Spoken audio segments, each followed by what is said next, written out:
What is the scariest story you know that is 100% true? I would call it creepy more than scary, but my mom's friend had a small house and lived alone. She noticed weird things, a batch of soup depleting faster than usual, missing eggs, damp towels in the hamper when she hadn't used any, extra dishes in the dishwasher, etc. This went on for months. She thought she was just being forgetful. One day, she heard some thumping around in her attic and went to investigate. She found some makeshift living quarters. Small radio, hot plate, sleeping bag, pillow, food wrappers, etc. She called the cops who came to keep an eye on the place. They ended up catching a homeless man climbing a tree, trying to sneak into her attic window. He had been doing this almost daily. He would wait for her to go to work, then go downstairs and help himself to food and amenities. The funny part about this story is they got to know each other throughout the ordeal, and the guy was actually very respectful, just down on his luck. She didn't press charges, instead, let him move in, helped him get a job, and he lived in the attic until he got back on his feet. Creepy shit with a happy ending. My mom was driving, and a guy ran out in the road, so she stopped so she couldn't hit him. It was night time, so it was pretty dark out, and 3 other men emerged from the forest around, all trying to use the door handles of her car to get in. She locked them luckily, and gassed it to the nearest town. Remember to always lock your car after you start it, because if it wasn't unlocked, who knows what would have happened to her. Nishibu train disaster is something that reminds me of how death can come at any moment. A train with 51 wagons of sulfur, fertilizer, petrol and cotton wool somehow broke loose and rolled down the track about 20 kilometers until it derailed in the town of Kayam, Iran. There were no humans on board. Chemical leaks ensued and authorities tried to extinguish whatever fires broke out. At one point, the whole thing explodes. And it really explodes. The whole town of Kayam is literally demolished, 3 nearby towns are badly damaged, and it was heard 70 kilometers away. The wreckage continued to explode for several days after. Around 300 people died and more than that injured. An earthquake of 3.6 on Richter scale was produced. A female friend in college disappeared from a party at another university in the city town 25-ish miles north of our school. She had arrived with another friend who I believe had driven. At some point she split off to play cornhole or something and was later inexplicably gone. Phone calls went to voicemail, police were called, but she was simply missing.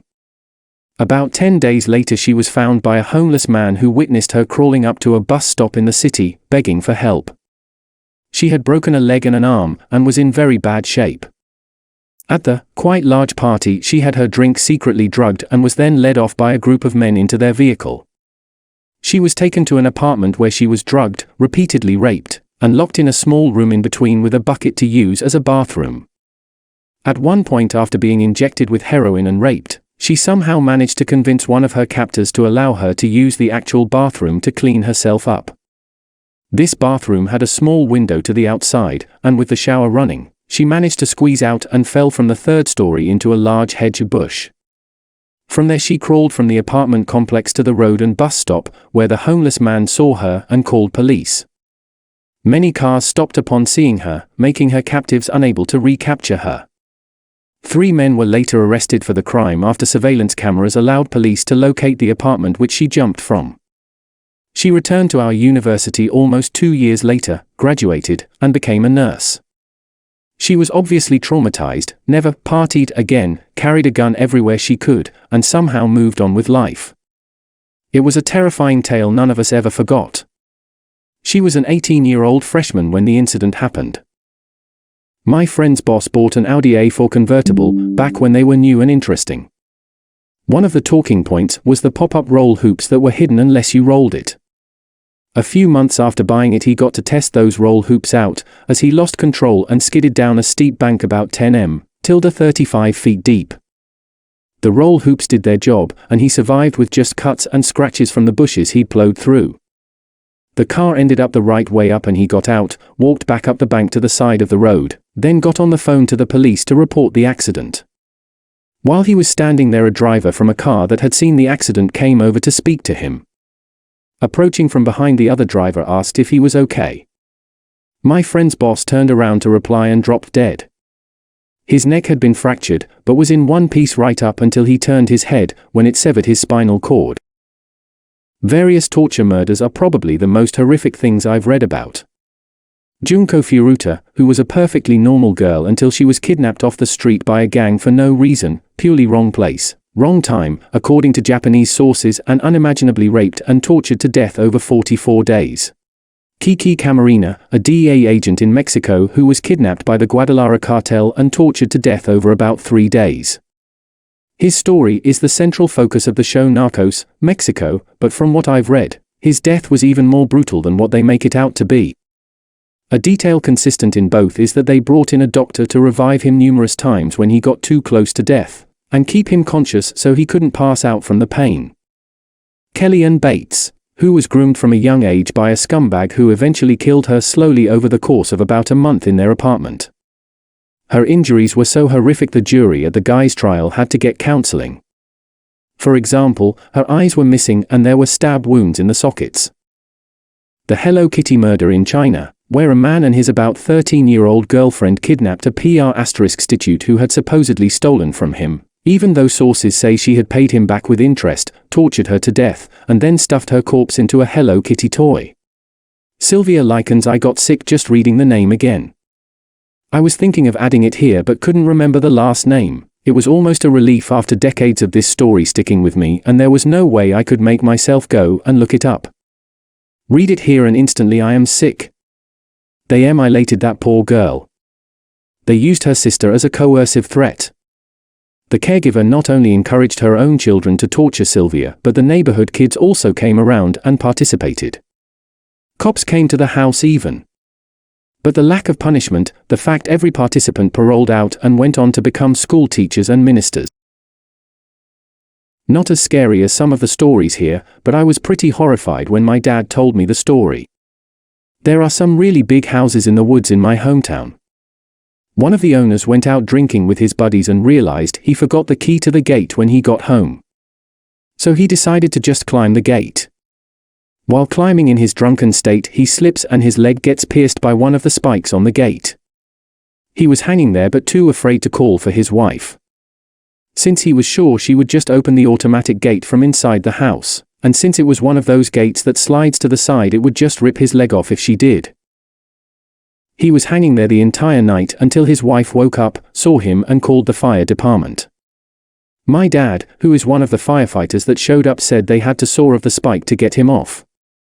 Just imagine hanging from your own gate all night not being able to call for help. When my aunt was about 16, she was working at a grocery store and had a boss in his mid-20s. One day, he called the house and was begging her to sneak out and hang out with him. She was considering it because it was her boss and she didn't want to say no. My mom, who is 2 years younger than her, always gets these incredibly spot-on, gut feelings. She had one that night and begged my aunt not to go out with him. Thankfully she listened to my mom and told him no, which made him really angry. He ended up going out that night and meeting another girl. He took her out to some cliffs and raped her and pushed her off. Somehow she lived through this and was able to get him sent to prison. I feel so sorry for that girl and so thankful for my mom and her gut feelings. Always trust your gut. This is from South Africa. The woman is called Alison Botha and she was abducted, raped and then choked until she blacked out. She was driven into a secluded area, stabbed 30 times in the abdomen and 16 times in the throat and left for dead on the side of the road. She had to use her shirt to keep her organs inside her body and hold her head up because of a damaged muscle in her neck, and proceeded to crawl to the road where she was eventually spotted and rescued. She survived the attack and now does motivational speaking, I believe. I spent my first 10 years in New Delhi. Back then, we would find dead women, burnt with acid or set on fire, and it used to be so normal. Like, oh look, another one of those dowry cases where her family didn't pay the husband enough money so they killed her. Many years later I revisited those memories and realized how insane that actually was. I'd totally forgotten about all that. I worked for U-Haul when I was 18 and it was located in front of a club that was known for being really sketchy. I came in to open one morning and it was common for people to knock on the door hoping to get in early and get their truck. On this day, I hear frantic knocking on the door. I'm there alone still, so it kind of startled me. I look and there's a woman, completely naked, covered in what looks like blood. I called the cops and grabbed one of the moving blankets and went outside to cover her up. She smelled really bad and was a mess. Ended up being blood and her own shit she was covered in. Found out later she was drugged at the club that night early morning, arped and left blacked out in the alley. It was just a ked up and surreal situation to be involved in. My friend tripped and fell onto the tracks, landing his face onto the third rail. We kinda stood there in absolute shock because we thought he was dead, but then he said, "Can I move? Will I be electrocuted?" We told him to move instantly and he did. We got him off the tracks, and no less than 2 minutes later a train went zipping by. I think the third rail turned on seconds after his face came off of it. I know that's not scary to a lot of people, but to me it was because I would have lost a close friend back when I was about 12. I was in a crappy motel. The room had bedbugs. I was too exhausted to go to the front desk. I just needed to make it until the morning. I slept in the tub. Hours later I hear someone breaking through the window. I had a big knife with me and ran out into the room to find a man halfway through my window. We stared for a while at each other in shock. I think we both were scared. Then he says, "Is this your room?" I'm like, "Yes, this is my room, man," more staring.